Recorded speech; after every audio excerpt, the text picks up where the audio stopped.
গত রাত্রে 999-এর মাধ্যমে আমরা একটা সংবাদ পাই যে সাতক্ষীরা থানাধীন গামা নামক স্থানে একটি তেলের লরিতে করে দেশের মানুষকে প্রতিদিন সুরক্ষিত রাখার প্রত্যয় নিয়ে সেফটি কেবলস সহ এলো সেফ সিলিং ফ্যান।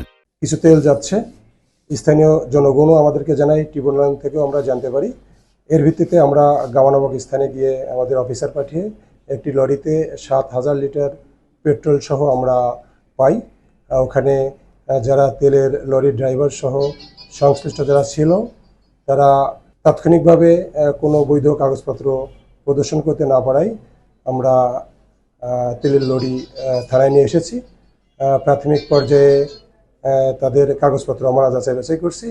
কাগজপত্র যাচাই শেষে আমরা প্রয়োজনীয় ব্যবস্থা নিব। আমাদের হেফাজতে লরির যে ড্রাইভার সে আছে, তাকে আমরা জিজ্ঞাসাবাদ করছি। তাদের দাবি, প্রাথমিক দাবি তাদের যে তাদের ডিলারশিপ আছে, তারপরেও আমরা তাদের সেই কাগজপত্রগুলো আনতে বলেছি। সেই কাগজপত্রগুলো যাচাই বাছাই পর্যায়ে রয়েছে।